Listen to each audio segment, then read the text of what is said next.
उनके बजाय किरोड़ी लाल जी ने, डॉक्टर किरोड़ी लाल जी खुद जो सत्ता पार्टी में है, वो बड़े पावरफुल तरीके से उठाते हैं, ना कि कांग्रेस के लोग। लेकिन जनप्रतिनिधि, दुर्भाग्य से हमारे कोई नेशनल लेवल का लीडर हमारे सवाई माधोपुर से यहाँ नहीं हुआ, क्योंकि उनका सपना एमएलए और एमपी बनने तक का, ये बड़ा सपना उन्होंने कभी नहीं देखा, जिससे कि हजारों लाखों रोजगार, युवाओं को रोजगार मिल सके। और यही कारण है कि एमपी एमएलए बनते रहे पिछले 50 साल से। लेकिन फैक्ट्री, जो सबसे बड़ा उद्योग था एशिया का हमारे, और हजारों लोगों को उसमें रोजगार मिला हुआ था, वो बंद होने के बाद में किसी भी जनप्रतिनिधि ने उस लेवल का कोई सपना नहीं देखा, कोई बड़ी प्रोजेक्ट के लिए कभी कोई, कि यहाँ का राजस्थान का जो पॉलिटिकल लीडरशिप है, वो चाहे बीजेपी हो चाहे कांग्रेस, दोनों के अपने अपने निहित स्वार्थ। जिस तरह से कांग्रेस का जब राज था, तब बहुत अथाह भ्रष्टाचार, एमएलए को इतनी छूट दी गई कि वो अपने आप में कानून बन गए, they became law unto themselves. BJP तो वैसे ही भ्रष्ट है, जनजाति भ्रष्ट है इसमें तो, और जनता के मुझे लगता है कि डोटासरा जी बहुत पावरफुल तरीके से विधानसभा में मुद्दे उठाते हैं। दूसरा, हमारे जो क्षेत्रीय विधायक है इंदिरा जी, वो भी बहुत पावरफुल तरीके से मुद्दे उठाती है। लेकिन दूसरे, नमस्कार साथियों, आप देख रहे खबरी राजस्थान। मैं आपके साथ जी केलोदिया। आज मैं हूँ सवाई माधोपुर जिले के अंदर, जहाँ पे हमारे क्षेत्र में जो पहले आईएएस अधिकारी बने हैं टीकाराम जी मीना, केरल सरकार में चीफ सेक्रेटरी हैं जो रह चुके हैं। इनके पूरे परिवार में से आज भी हैं जो आईएएस हैं। दो प्रधानमंत्रियों के कार्यकाल में ये काम कर चुके हैं, मनमोहन सिंह जी, अटल बिहारी वाजपेयी। 20 देशों की ये विदेश यात्रा कर चुके हैं और लगातार सोशल मीडिया पर एक्टिव रहते हैं। समाज के युवाओं को दिशा और प्रेरणा देने का, नई दिशा और प्रेरणा देने का ये काम करते हैं। कोई भी मुद्दा हो, चाहे सामाजिक मुद्दा हो चाहे राजनीतिक मुद्दा हो, उन पर ये खुलकर अपनी बात रखते हैं। आज इनसे बात करेंगे और पूरा परिचय हम इनसे ही सुनेंगे। सर नमस्कार। नमस्कार। आपका परिचय दे दीजिए एक बार हमारे दर्शकों को, क्योंकि पूर्वी राजस्थान तो आपको पूरा जानता है, बाकी और भी पश्चिमी राजस्थान से कुछ लोग हमसे जुड़े हुए हैं और भी जो राज्य से जुड़े हैं, उनको एक बार अपना पूरा परिचय दे दीजिए। पहले तो गोलू, मैं आपको बहुत बहुत धन्यवाद देता हूँ, आपने वैसे संक्षिप्त में मेरा परिचय तो अभी दे दिया है। मैं सवाईमाधोपुर जिले से एक छोटा सा गांव है पुरा जोलंदा। पुरा मेरी ढाणी है। यहाँ मेरा जन्म हुआ, और मैंने जोलंदा और खिरनी दोनों से अपनी प्राइमरी और माध्यमिक शिक्षा पूरी की। उसके बाद में सवाई माधोपुर हायर सेकेंडरी से मैंने 72 सीढ़ियों से अपना higher secondary education biology science के साथ पूरा किया।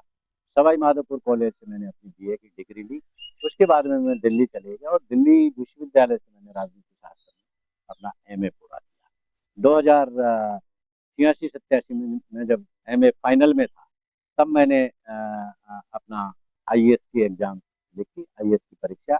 और 1988 के बैच में मैं पूरे भारत में जो अनुसूचित जनजाति वर्ग है, एसटी वर्ग है, उसका पहला मैं टॉपर था। और टॉपर उसके बाद में भी बने हैं अनुसूचित जनजाति के लोग। लेकिन मीणा समाज से एसटी की कैटेगरी में पूरे भारत में टॉप करने वाला मैं पहला मीणा समाज से था, इस इलाके से। बहुत खुशी की बात थी हमारे सभी इलाके के लिए, और गांव के लिए, परिवार के लिए, समाज के लिए, पूरे राज्य के लिए। उसके बाद में मसूरी 2 साल ट्रेनिंग करने के बाद में मुझे केरल का आर्डर मिला, और केरल का आर्डर में मैंने कई जिलों में, जैसे त्रिचूर है, अभी राजीव, जो राहुल गांधी जी वायनाड जिले के एमपी है, उस जिले में कलेक्टर रहा। और कई पदों पर मैं प्रिंसिपल सेक्रेटरी रहा। भारत सरकार में मैंने वाजपेयी जी और मनमोहन सिंह जी के साथ बतौर डायरेक्टर के काम किया, और 13 साल मैंने भारत सरकार में अपनी सेवा दी। अंत में मुख्य चुनाव आयुक्त के पद पे मैं केरल में रहा, और उसी दौरान मैं चीफ सेक्रेटरी केरल सरकार में बना, और चीफ सेक्रेटरी के पद से मैं रिटायर हुआ 2022 में। उसके बाद में लगातार मैं अभी यहाँ राजस्थान में रह रहा हूँ, क्योंकि केरल में मुझे रिटायरमेंट के बाद में कई ऑफर मिले थे वहाँ अच्छे पद के, लेकिन मेरा मन वहाँ रहने का नहीं था, तो मैं राजस्थान में आ गया, और अभी मैं राजस्थान में रहता हूँ। जयपुर में मेरा मन नहीं लगा, तो मैंने अपना जो मेरा पैतृक गाँव है, गाँव, यहाँ मैंने रहना शुरू कर दिया, और अभी यहाँ। अभी अरे सर, अभी कितने आईएएस हैं आपके परिवार में अधिकारी? मैंने सुना है कि अभी भी आपके परिवार में आईएएस देखिए, इसके बारे में तो अब आप लोगों को सभी को मालूम है, ये क्या बताने वाली कोई बात नहीं। इसके बारे में काफी लिखा जा चुका है, मीडिया में भी काफी लिखा जा चुका है। हमारे परिवार में करीब 5 आईएएस आईपीएस ऑफिसर हैं। हमारे बड़े भाई साहब थे, जो सबसे पहले रतन लाल जी यहाँ के आईपीएस बने 1976 में।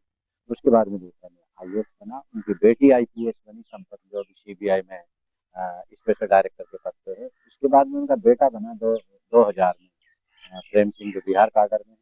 उसके बाद में मेरी बेटी है सोनिया, वो आईएएस बनी, 2013 बैच की है वो, और उसकी जनरल में बहुत हाई रैंक थी, और उसकी एजुकेशन बैकग्राउंड बहुत अच्छा रहा। उसके बाद में हमारे परिवार से दूसरी मेरी बड़ी बेटी थी, वो आरएस में है, राजस्थान काडर में। हमारे बड़े भाई साहब है कन्हैया लाल जी, उनकी बेटी है पूजा, वो भी आरएस से। दूसरी उनकी एक छोटी बेटी और है, वो भी एलाइड सर्विस में है, आरएस में।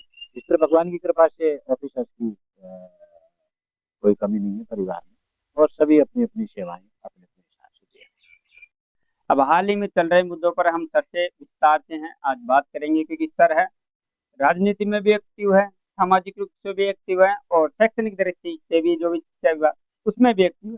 सर, मेरा सबसे पहले सवाल ये है कि अपन जिस सवाई माधोपुर जिले से आते आपपुर में, उस सवाई माधोपुर जिले में आज तक जब से सीमेंट फैक्ट्री बंद हुई है, जब से रोजगार के लिए कोई भी अवसर है सवाई माधोपुर वासियों के लिए नहीं है, क्योंकि सवाई माधोपुर रणथंभौर की वजह से पर्यटकों की दृष्टि से पूरे विश्व में विश्वविख्यात है। ये आप सबको पता है, सब सरकार को पता है। लेकिन आज तक जिस प्रकार से सवाई माधोपुर का विकास होना चाहिए था, इस प्रकार का विकास हुआ नहीं है। क्या कारण रहा? आज तक जो भी प्रतिनिधि आए बहुत गए। हैं। देखो, प्रजातांत्रिक प्रक्रिया में जो जनप्रतिनिधियों की भूमिका होती है वो बहुत महत्वपूर्ण होती है, और उसमें अधिकारी जो उनकी टीम होती है वो एक सहायक का काम करते हैं। अधिकारी बहुत अच्छे अच्छे हैं राजस्थान में, आईएएस हो, आईपीएस हो, सबॉर्डिनेट सर्विसेज के हो। लेकिन जनप्रतिनिधि, दुर्भाग्य से हमारे कोई नेशनल लेवल का लीडर हमारे सवाई माधोपुर से यहाँ नहीं हुआ, क्योंकि उनका सपना एमएलए और एमपी बनने तक का, ये बड़ा सपना उन्होंने कभी नहीं देखा, जिससे कि हजारों लाखों रोजगार, युवाओं को रोजगार मिल सके। और यही कारण है कि एमपी एमएलए बनते रहे पिछले 50 साल से।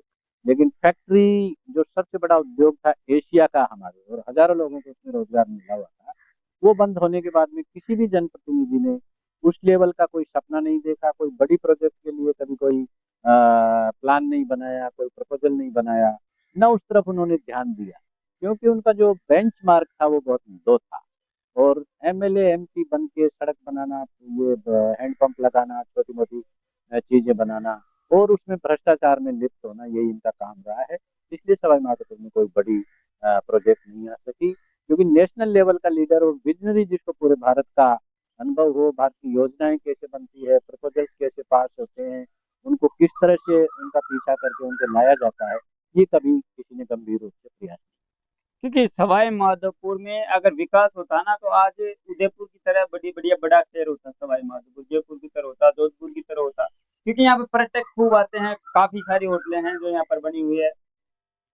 देखो, पर्यटन की दृष्टि से तो ये प्रकृति का वरदान है हमारे सवाई माधोपुर, वैसे ही प्रकृति ने दिया हुआ है, इसमें जनप्रतिनिधियों की कोई भूमिका कोई नहीं, भूमिका नहीं। क्योंकि प्राकृतिक दृष्टि से इतनी सुंदर जगह है।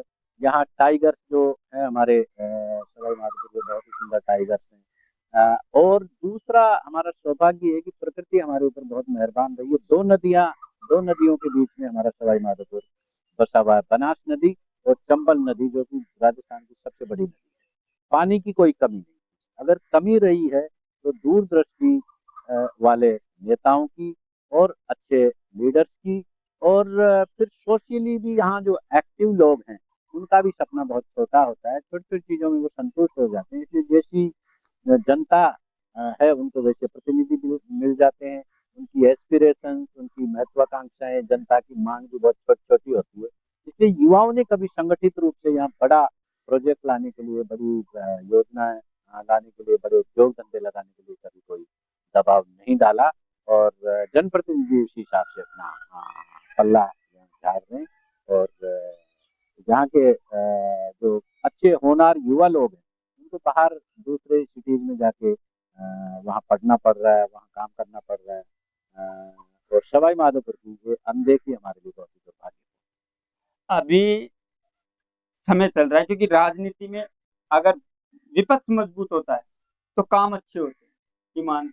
लेकिन अभी 3 साल है जो राजस्थान सरकार को बने हुए, विपक्ष का ही सवाई माधोपुर विधानसभा के अंदर देखने को नहीं मिल रहा है। क्या कारण है? है। देखो, विपक्ष हो चाहे पक्ष हो, ये कोई बात नहीं है। बात ये है कि यहाँ का राजस्थान का जो पॉलिटिकल लीडरशिप है, वो चाहे बीजेपी हो चाहे कांग्रेस, दोनों के अपने अपने निहित स्वार्थ। जिस तरह से कांग्रेस का जब राज था तब बहुत अथाह भ्रष्टाचार, एमएलए को इतनी छूट दी गई कि वो अपने आप में कानून बन गए, they became law unto themselves. BJP तो वैसे ही भ्रष्ट है, जनजाति भ्रष्ट है इसमें तो। और जनता के भले के लिए कोई काम नहीं होता, किसी मंदिरों में और धार्मिक अनुष्ठानों में जाना। हमारे अभी मुख्यमंत्री को देख के आप रोजाना किसी न किसी मंदिर में मिलेंगे, आप गाँव में नहीं मिलेंगे। तो बीजेपी से तो कोई उम्मीद थी नहीं, लेकिन कांग्रेस से देश को काफी उम्मीद है। और जिस तरह का विकास और बड़ी बड़ी चीजें होनी चाहिए, वो इन्होंने भी नहीं की। और प्रतिपक्ष की भूमिका में भी अभी मुझे लगता है कि डोटासरा जी बहुत पावरफुल तरीके से विधानसभा में मुद्दे उठाते हैं। दूसरा, हमारे जो क्षेत्रीय विधायक है इंदिरा जी, वो भी बहुत पावरफुल तरीके से मुद्दे उठाती है। लेकिन दूसरे और अलग जो एमएलए हैं, जनप्रतिनिधि है, वो बकरियों की तरह वहां नहीं आते हैं, क्योंकि वो मिले हुए हैं बीजेपी से। अभी एक प्रशिक्षण शिविर हुआ था इनका, राहुल गांधी जी का, अजमेर में। उन्होंने खुले रूप से सभी अध्यक्षों को कहा था, जिलाध्यक्षों को, कि आप में से आधे आधे लोग बीजेपी से मिले हुए हो। तो कांग्रेस के लिए दुर्भाग्य है कि उनको पता नहीं है कि उनका कौन है और बीजेपी का कौन है, इसलिए क्या प्रतिपक्ष की भूमिका निभाएंगे। उनको तो बड़े बड़े मुद्दे मिले, उन मुद्दों को इनके बजाय किरोड़ी लाल जी ने, डॉक्टर किरोड़ी लाल जी खुद जो सत्ता पार्टी में है, वो बड़े पावरफुल तरीके से उठाते हैं, न कि कांग्रेस के। सर मेरा मुद्दा, एक सवाल हो रहा है पंचायत चुनाव। हम्म। पंचायत चुनाव है, काफी डिले हो चुके हैं। कोर्ट है बार बार सरकार को निर्देश देता कि अभी, कोर्ट ने निर्देश दिया कि जुलाई तक आप चुनाव करवाओ, लेकिन सरकार है कहीं ना कहीं ओबीसी आयोग का दे देती है, कहीं ना कहीं क्या कोर्ट में चली जाती है, क्या कहेंगे इसको? देखिए, बीजेपी की सरकार कभी पंचायती राज व्यवस्था के पक्ष में नहीं रही, शुरू से ही। क्योंकि पंचायती राज संस्थाओं के पैरेलल और समानांतर इसका एक संगठन चलता है, वो है आरएसएस। जो भी योजनाएं हैं, जो भी उसमें काम करने वाले हैं, जितनी भी सरकारी योजनाएं, ये इनके लोग, इनको इनका फायदा मिलता है। अगर पंचायती राज चुनाव करवा देंगे तो चुने हुए जनप्रतिनिधि वहां आएंगे। और ग्रामीण स्तर पे कांग्रेस का बैकग्राउंड, कांग्रेस की जो मास फॉलोइंग है, जो जनाधार है, वो बहुत भारी। तो इनको बहुत पूरी तरह से इनको डर लगा हुआ है कि यहाँ पंचायत राज संस्थाओं के चुनाव नहीं होने चाहिए। ये बिल्कुल ही इनकी बदनीयती है और गैर संवैधानिक रवैया है, क्योंकि संविधान में तो ये विश्वास ही नहीं करते, नहीं तो कानून को डेली पलट देते हैं। जो इनको सूट नहीं करती चीज, उसको ये पलट देते हैं। सुप्रीम कोर्ट, हाई कोर्ट, सबको ये दबा के रखते हैं। सारी संस्थाओं का इन्होंने बीजेपीकरण कर लिया है। इसलिए हाई कोर्ट से भी जिस तरह के फैसले आते हैं, हाई कोर्ट चुपचाप बैठ जाता है, इनको लागू करने के लिए इनको डंडा करता नहीं है, और ये मनमानी कर रहे हैं। तो जिस तरह से पंचायती राज सिस्टम का त्रिस्तरीय ढांचा है, वो इस देश में बहुत ही एक अनूठा एक सिस्टम है हमारे देश में। उसमें जो बीजेपी इसके साथ खिलवाड़ कर रही है, वो बिल्कुल दुर्भाग्यपूर्ण है। और जल्दी से जल्दी इनको पंचायती राज संस्थाओं के चुनाव करवानी चाहिए, जिससे कि आम लोगों का भला हो, क्योंकि योजनाएं सारी पंचायत के माध्यम से लागू होती है। अगर पंचायतें ही उपलब्ध नहीं है, जनप्रतिनिधि नहीं है, तो फिर योजनाओं का क्या फायदा? कौन चला रहा है उनकी? आरएसएस के लोग चला रहे हैं क्या? तो पंचायती राज संगठन के चुनाव जल्दी से जल्दी होनी चाहिए।